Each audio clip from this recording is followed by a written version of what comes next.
today is a very special day for our next author, Benjamin Gabbay. Is it Gabbay or Gabbay? Gabbay. Okay, I want to make sure I got that right, because we'll probably hear more about this guy too. Not only is it his 17th birthday today, but it is also the launch of his novel, Wingheart, Luminous Rock. Wingheart follows brothers Magnus and Drake Wingheart as they become ensnared in a deadly hunt for an elusive object in the world of arcane.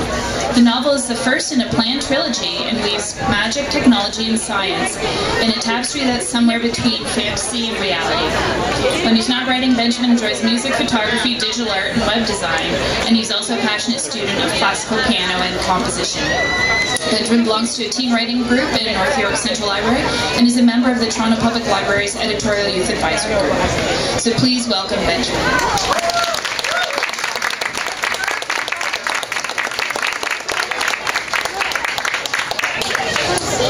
Hello.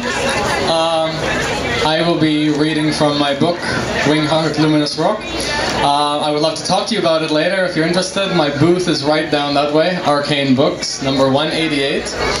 The story revolves around the parallel dimension of Earth, known as Arcane.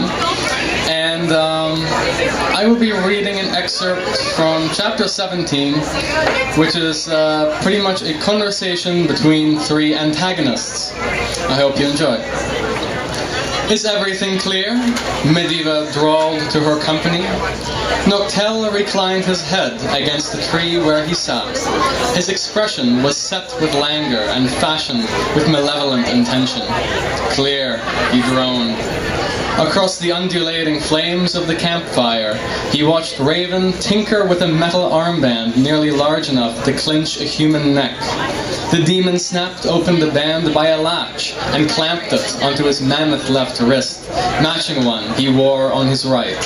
Between ruby studs, its surface was carved in a wicked ravel of symbols that bristled with flame as Raven stroked them. Then the plan is set. Medivh rose from her crouched posture. The forest is being swarmed by soldiers as we speak. Is that necessary? Noctel scoffed. It's already ridiculous enough that the Shades have involvement in this. Any more ridiculous than the number of years it took for you and Reset to get to this point? Medivh replied. We leave no room for error and no exit unguarded. Within 3 hours, no one will be able to escape the forest. Raven clawed at the fire, spurring it into a rage with the gleam of his jeweled armbands.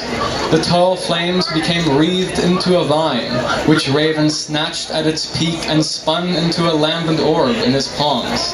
As he extended his hands, fingers splayed, the orb ruptured in a cyclone of flames that stole the campfire into its tongues, devouring it as the blaze expired to smoke. The demon came to his feet with the poise of a living monolith. Ready. Silent, Medivh turned past her winged shoulder to lock gazes with the darkness. There was a distant sound, vague enough to be considered the wind were it not for a shrill and discordant melody.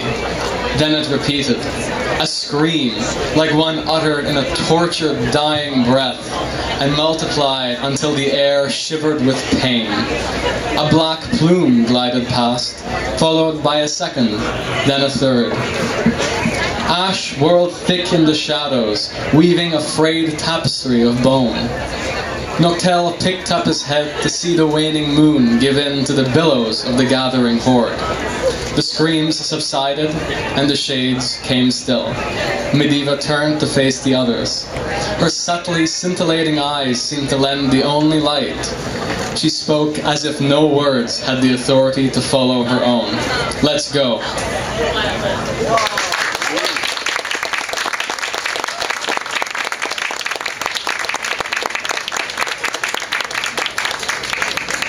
You know that there's a lot of people a lot older than you who are still trying to do that. So I'm kind of wondering, maybe you could tell us a little bit of some of the challenges you faced, and if you have any other advice for young writers. Well, certainly in terms of challenges, no challenge coming up with a story. I get that very easily, it seems. Almost too easily, to the point that I have a lot of stories and not much ability to write. Well, I can write, but my main challenge is in the writing. Like, I find that I don't just write something as like a sketch and then add details later. I have to perfect each paragraph. And because of that, sometimes it's a real hurdle to try and write what I have on my mind. And in terms of advice, I think the best advice I can give is support groups. Susan Kernahan, who is in fact in the audience right now, hosts an amazing writers group at the North York Central Library that I've been attending for 2 years.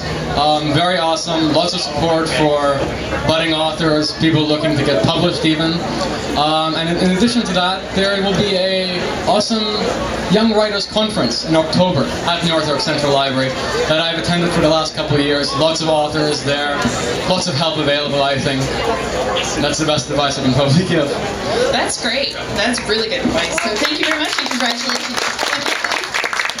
Which booth were you at again, in case somebody wants to talk to you? Oh, booth 188, okay. Which is right down there. I think it's almost like right next to the stage. Oh, perfect. Okay. So our next writer is Damir.